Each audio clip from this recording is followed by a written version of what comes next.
Hi, I'm Lena with Bandit Sunset Crafts. Welcome to my YouTube channel, episode 3, Learning to Sew. I think I learned to sew when I was 5. I remember my first big project being in 4-H. I did a pillow. And I sewed for a couple years, and then I just stopped sewing. I didn't pick up how to sew again until actually this March.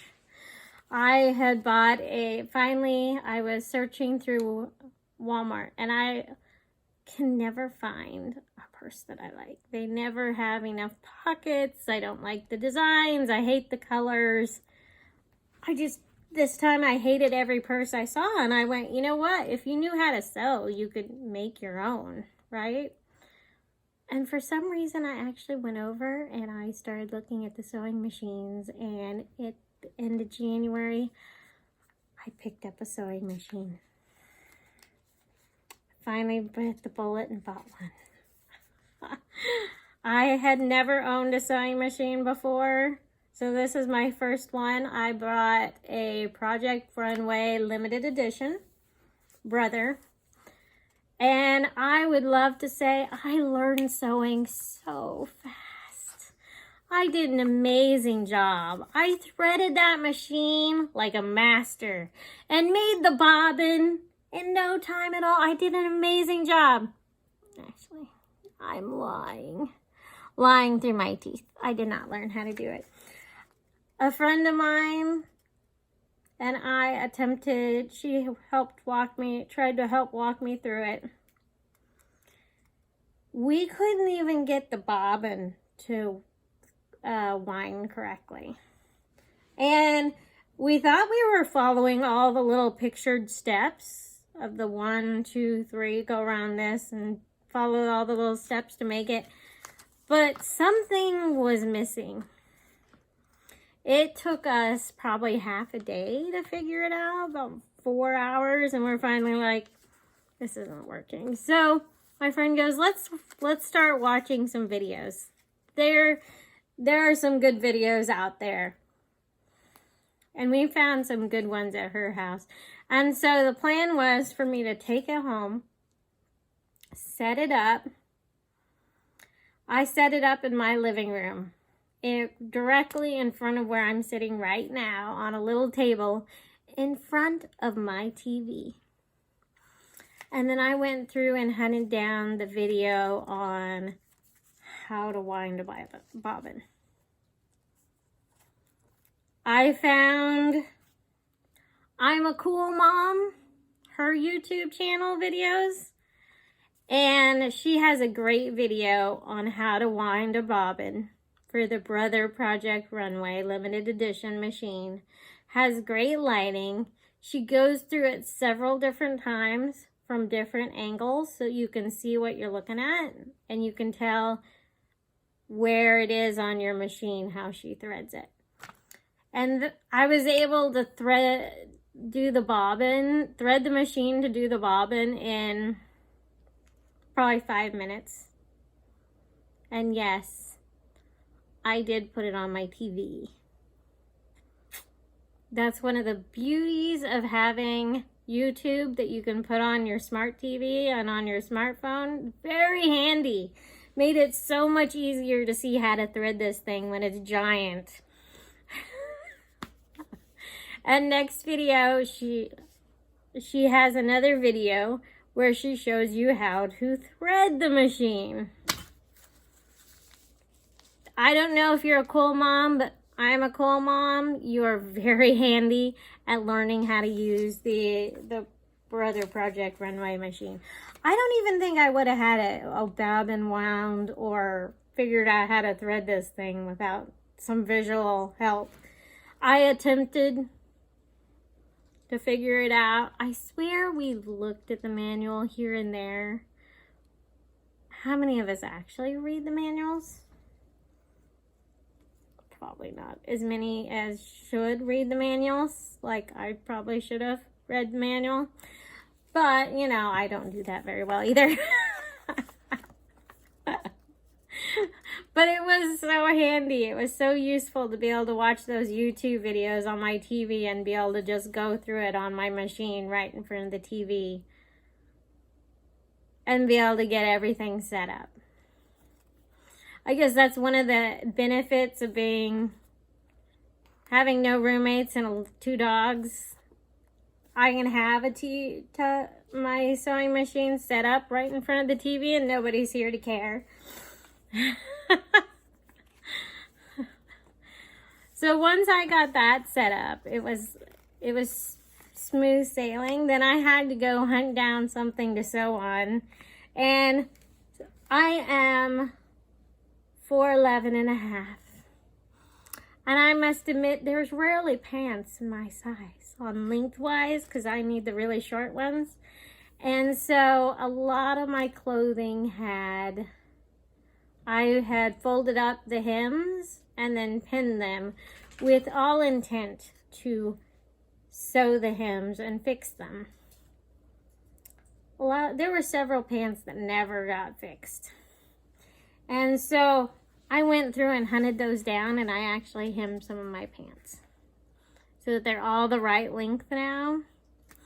And then I went out to find my next project.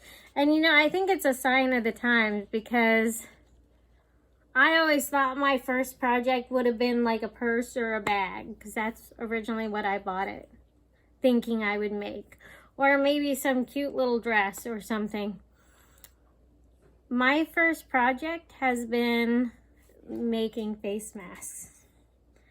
I used the Deaconess face mask YouTube video, and I've been making face masks actually. That has been my first project on this machine. And I had a lot of fun making those because we've been making them through the church for healthcare workers and anyone who's needing them. I've been making them for friends, family, myself, and I've also donated some. And so that was my first project. And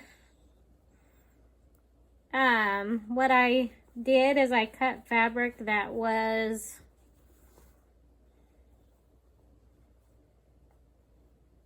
8 by 14. And I used both cotton and I do have some flannel, and that's what I've been using. So, and then you just fold it in half, and I sewed a seam. And that was my main piece. And here's the flannel version. I like the little galaxy print that I have here. And I found that at Joann's. And I had a lot of this fabric already in my stash. And then I'd also purchased some cotton for, I was going to make a dress and some bags. And I have used some of this to make my straps. They're 1.5 inches wide by 34 inches. And I cut along the fold, that way I could do it in half.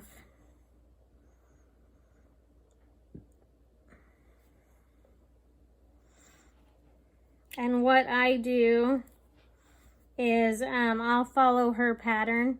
And I had to use, this is for the straps. You'll need 2 of these. And I had to do straps because for the life of me, when I tried to look, it's like elastic was like gold all of a sudden. You couldn't find it in the stores. So I just went with the ties so that I can make my little ties and then just sew that on.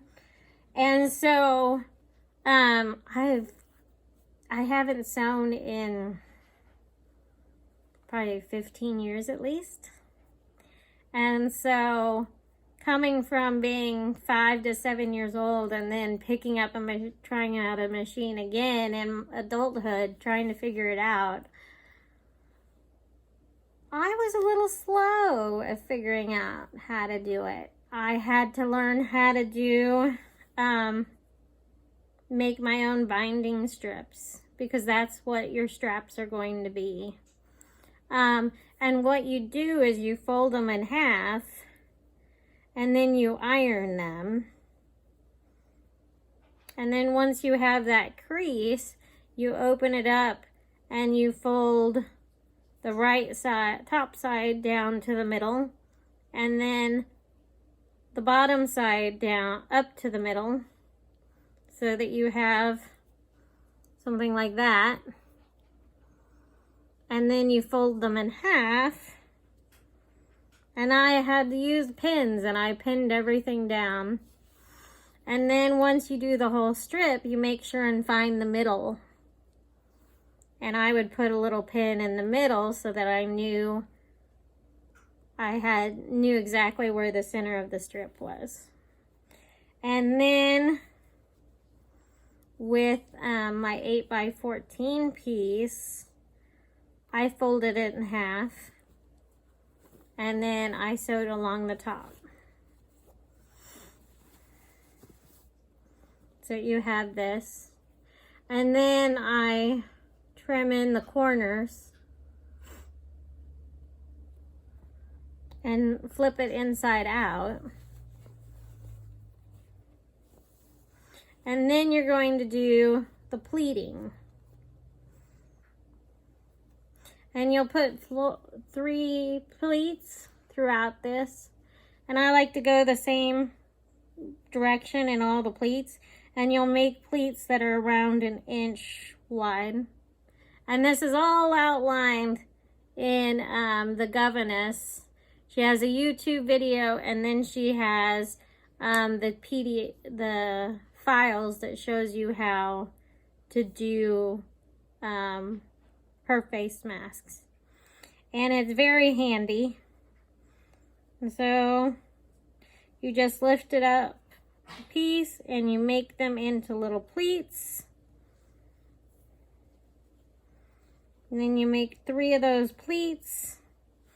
One of the key things I found is don't overlap your pleats, because it is really hard to sew over the pleats. And so I'd pin all this so it's actually straight, unlike me just randomly doing it here on my lap. And then I would always sew them down. Sew each side down once you had everything correct. And I do that because I was having problems if I didn't sew it down and then I tried to put my binding strip on top.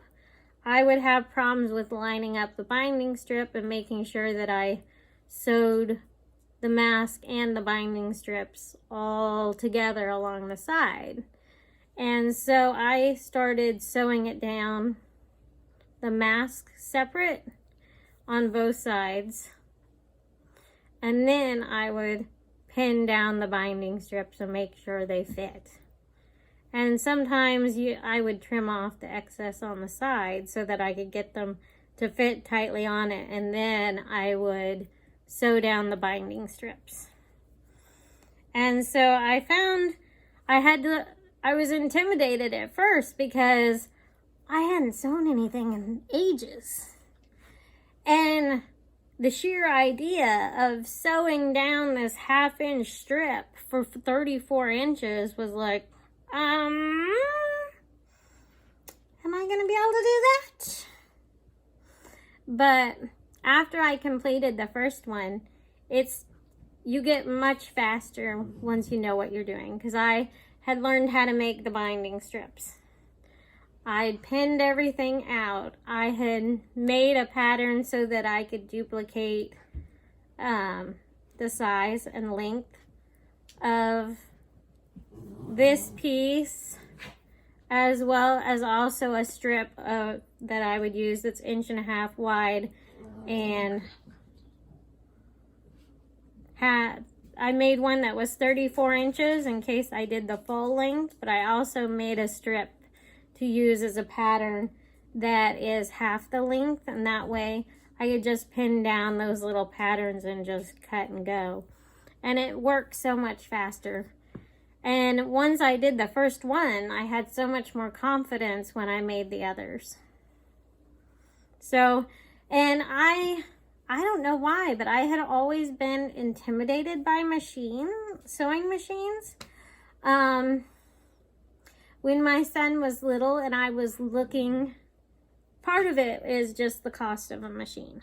When my son was little and I was raising him by myself, I think I went to a craft that was cheaper right off the bat, because with knitting, all I needed was a pair of knitting needles and some yarn, and you could just make whatever you wanted. And I mean, you could go out and buy some pattern books, but I don't know why, but I'm not a person that does pattern books a lot. And so it was much cheaper for me to gravitate towards something like knitting, because that's something I did as a little kid too. And the cost of a machine wasn't an issue, because for coming up with the hundreds of dollars, I think you can buy a cheap machine for $100 all the way up to $200-300. And when my son was little, cost was a factor, so I gravitated more towards like knitting, which didn't have that big startup cost. But now that I think about it, there are so many times when I've been in the curtain aisle and looking for curtains, and I hated the curtains. They just didn't have my personality. I'd go into the store and I'd try to buy a purse.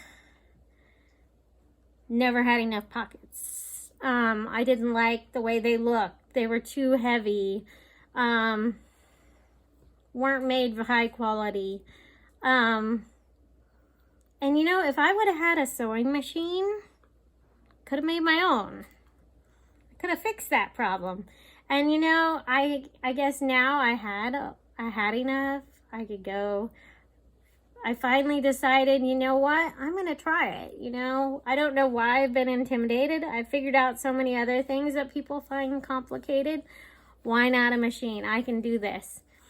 And so when I finally purchased it, and I must thank YouTube, which you are going out to YouTube to watch this, but that's where I learned how to wind the bobbin.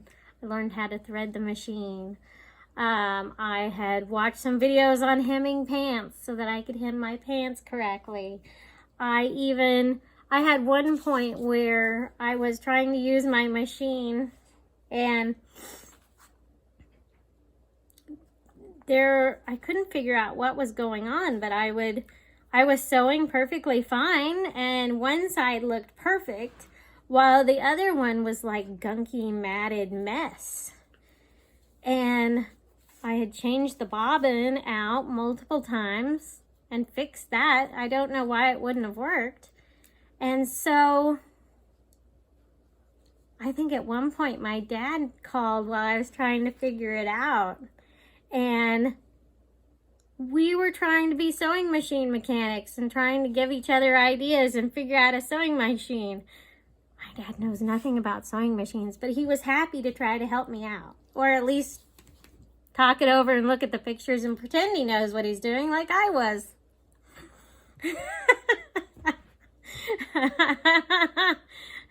And one thing, I had taken it apart and I thought I put it all back together again. And this was like the 10th time I'd taken it apart and put it back together and tried to clean out all the gunk from all the extra fabric and yarn that was getting caught up underneath the needle. And I jammed the machine. And I was trying to figure out, I couldn't figure out how to undo it. Because it kept being a matted disaster underneath. And every time I tried to fix it, it didn't work. So I was doing that for probably like 2.5 hours. And I finally gave, I went on YouTube. I didn't get this person's video, her YouTube channel written down, but I put in issues with bobbin, And this YouTube video came out of someone who hadn't used their machine in about a year, and because they thought it'd be expensive to fix. So they started taking it apart, cleaning it out. And you know what? I had taken my machine apart correctly the entire time. I was doing it right. I didn't put my bobbin in correctly. And that video helped me figure out how to do that. And then I came across, okay, the channel is Jack Creek Road. That's our YouTube channel. And I was watching his video, Sewing Machine Problems, the Most Common Issues. And I was about halfway through his video when I finally figured out what my problem was. I had spent 3 hours fiddling around with the bobbin. Never once did I think rethread the machine. I don't know why. I never thought about that. But you know what? That was how you fixed my problem. I had to rethread the machine to fix it. And so, one thing if you are having any kind of problem with your machine, really good ways to fix it. And I learned them from his video. Okay, we have dogs playing in the background. Can't you hear them? They're trying to like play and chew on each other. But one of the main things I learned from his videos is if you're ever having problems with your sewing machine, 1, clean it out. 2, rethread it. And 3, then do the bobbin. And it fixes about 90% of the problems. But he had a really good video, and it was really useful for me to figure out different sewing machine problems, because I haven't encountered them all yet, but now I know at least the most common issues that you're going to face with a machine, so that I can do it myself, which is really handy. So those are my wonderful tips on if you're having problems with your machine or you want to learn something new. One thing is take a chance and try it out. I hadn't sewn on a machine in ages, and I was able to do it.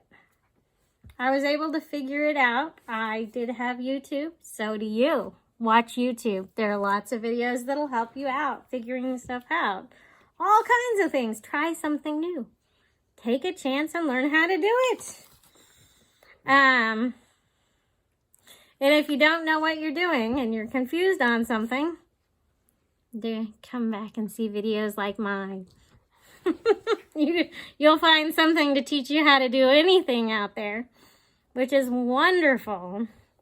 And you know what? Now I can take apart my machine. I can put it back together. I can thread it.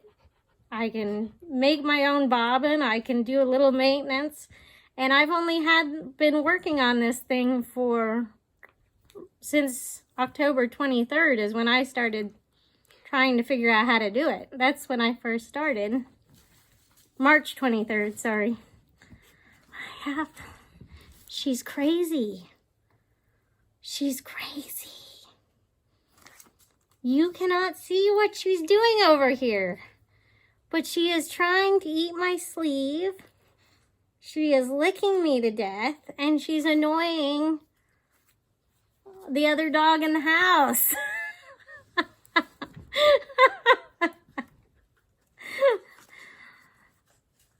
Well, I want to thank you for coming and watching my episode. Join me again on your next episode with Bandit Sunset Crafts, and we'll see what we learn next time. Take care.